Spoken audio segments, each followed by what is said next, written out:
Welcome back, everyone, to this episode of Let's Build a Village in The Sims 4. First things first, I took a look at what Princess Hazmat built, and my is it gorgeous. She built these two cute townhomes and even added flowers. Basically, I added a bunch more plants, created a gardener, built a pool, and added an underground lounge area. Also, I remembered to use the filter button this time. It makes things so much easier not having to worry about picking an item that Princess Hazmat doesn't have. Yes, you heard this right. This build is entirely vanilla. So whatever packs you have, you don't have to worry. You can just pick this up off the gallery and play it. I spent some time decorating these inward-facing walls. I tried out some planter boxes, but I didn't really like them.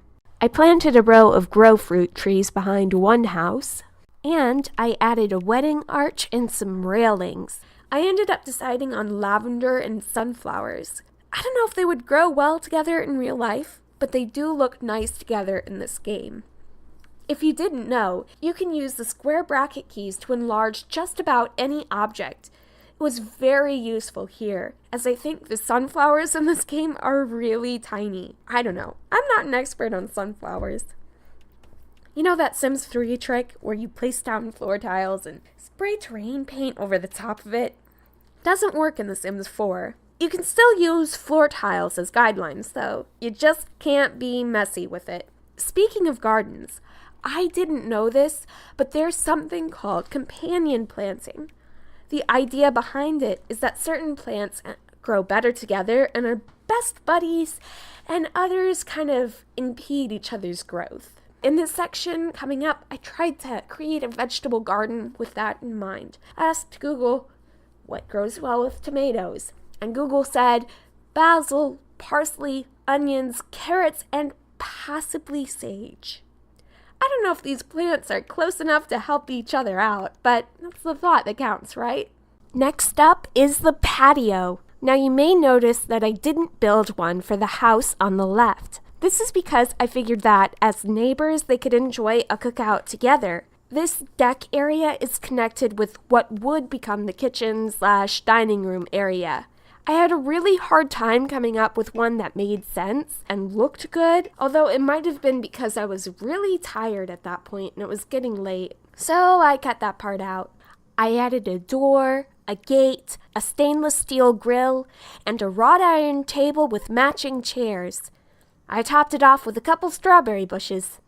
Looking snazzy, if I do say so myself. Now we're on to the more relaxed part of this video where I just stop caring.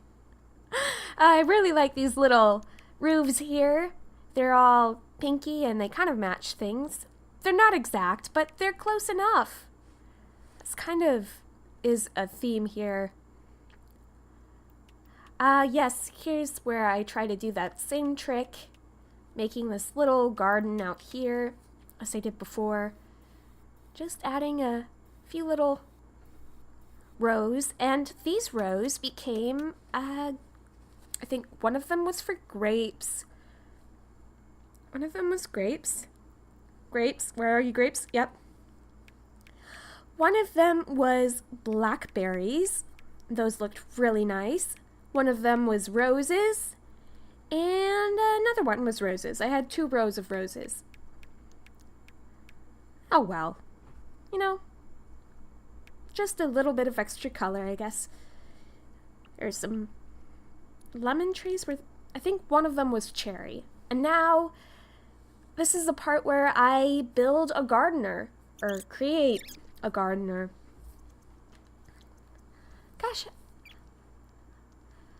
I really liked how she turned out. She's just she's got a corny name. Eventually you'll see it.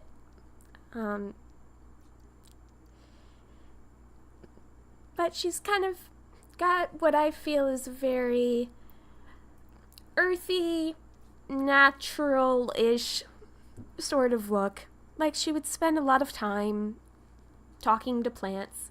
Yep, her name's Rosemary Thyme. Yeah. 'Cause puns.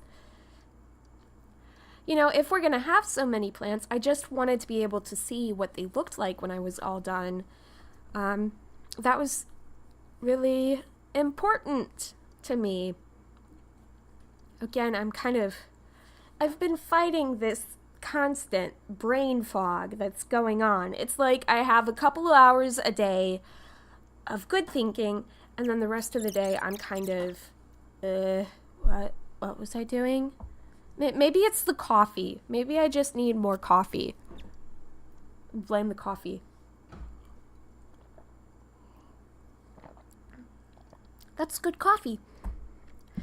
I was kind of surprised at how limited the options here ended up being, because I'm so used to having so many with all the expansions I have, and I don't have all of them. I wish I did, but they're really expensive.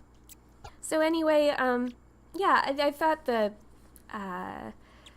Dia de los Muertos outfit is pretty cool. She's dressed up as a Katrina. Is that what they're called? Katrinas? Calavera, Katrina? I don't know. Actually, now that I think about it, I liked the shoes she had on before, the kind of pearly ones. I thought those were kind of nice. Kind of tied everything together. But, you know, you can always change it later. That's a fact of life here. I can change it later. There we go. And then I spent, I don't know how long this next section was. It felt like such a long time. And she starts off at 7:30 in the morning, and she doesn't get done until it's dark. Part of the reason why is because she likes to stop in the middle of what she's doing and just stand there. I don't understand why. So I filled her needs up so she wouldn't need anything else. At this point, I discovered that you can't grow plants right next to windows. The game does not like that.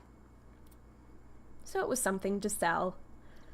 The bad thing about this is that, like having a gardener, I can see what the plants look like, but you kind of are restricted to how much money you have again, so obviously I cheated because I don't like being without money when I'm building something. I decided those plants had to go. Something's just gotta go.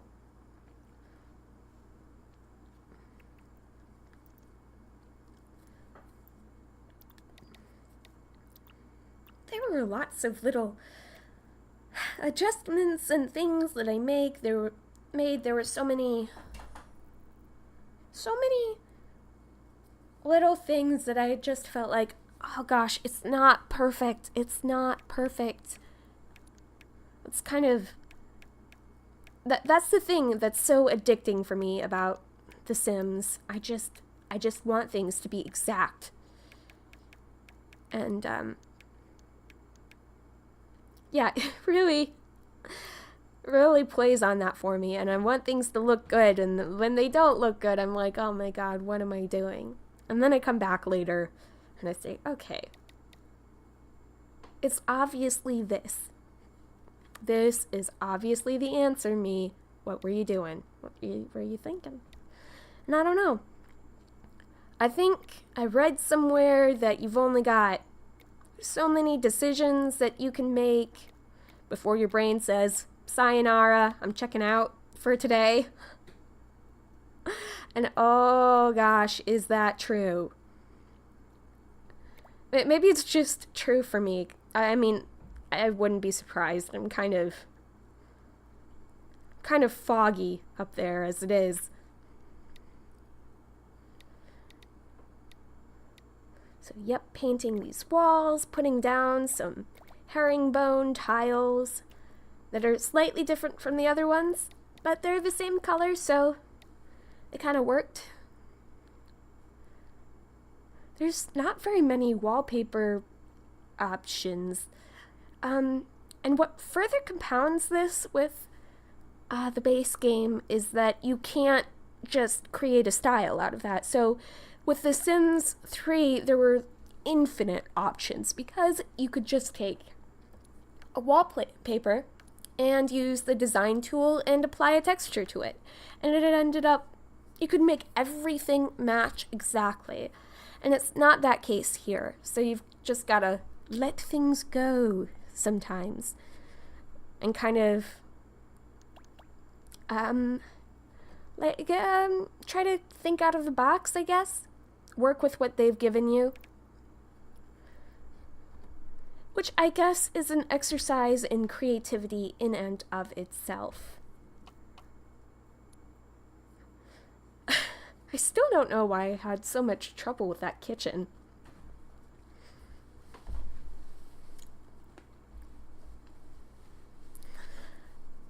This is one of the parts where I looked something up.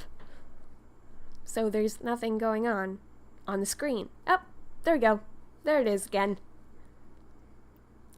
The pool. Oh gosh, I hate how the first one looked. It just looks like a bunch of squares.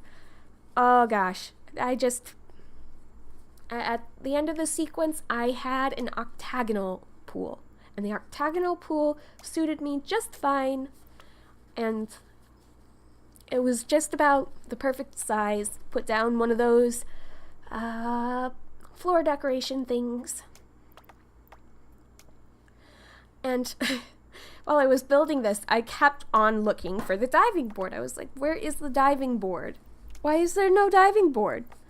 It turns out that was from later expansions, so I don't think they added that until Get Together. I could be wrong, though. Here's the octagon swimming pool. There you go. Make it super deep. Oh, another annoying thing is that you can't really move the little decals on there once you've placed them. Well, I mean, you can, but it doesn't detect it. It doesn't detect what you're looking at. I don't know why that is.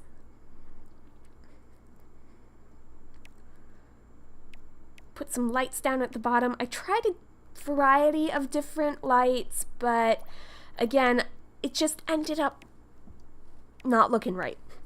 I didn't want to look like I had a spaceship or something super futuristic out there. I wanted something inspired by the Mediterranean, even though I've absolutely never been there.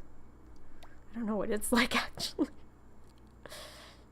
If not Mediterranean, we'll go Southern California. I have been to Southern California.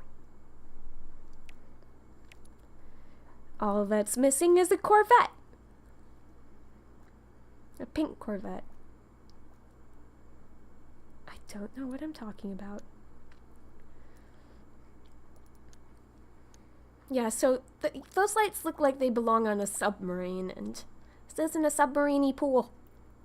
But what I did do is add a little basement lounge area and added a bunch of windows so you could see into the pool and sort of, if you dive deep in there, if you have goggles, you can kind of look in and say hi to the people inside there. It looks really, I think it's pretty cool. I was just laughing because I remembered, I was watching this playthrough of one of the Leisure Suit Larry games. Have you guys, some of you might have actually played that. Oh gosh, and they had this underwater bar, kind of like this. And there was like a door in the back to go up to the swimming pool. It was so dumb. I was so dumb. Like, the door would flood everything. Silly. Can't put a door there. I think this turned out pretty cool because, I don't know, there's a lot of rainbowy stuff. Sunrise. It had a kind of sunrise color palette, I should say. So maybe not quite rainbow, but almost. Almost rainbow. And yes, they looked the best, those little slat things way up there, but this game doesn't like to cooperate, and it ended up kind of clipping through the grass up there, so I had to move them down again. But the whole point of having those slats up there was to kind of cover up the fact that there isn't a little baseboard at the top. I don't know what you call the top thing. It's not a baseboard, is it? That wouldn't make sense. Maybe it is. Again, I don't know what I'm talking about. I think that I like the different colored chairs and all of that. They look really cool to me. It all comes together. That's the moral of the story here. It eventually comes together and makes something that's kind of pretty. And I think we're getting pretty close to the end. Let's see, what did I do after this? I think I added a few curtains and some wall decorations. If I could stop. Yeah, there we go. Again, looking something up. Oh, I love these little lamps on the tables here. I mean, in other situations, I think they would look stupid, but they look really cool here. That's kind of a lot of this. A lot of these things look stupid in situations where they're not meant to go in. or something. There's gotta have a rack of liquor back there if you're gonna have a bar. And there's rainbow fish.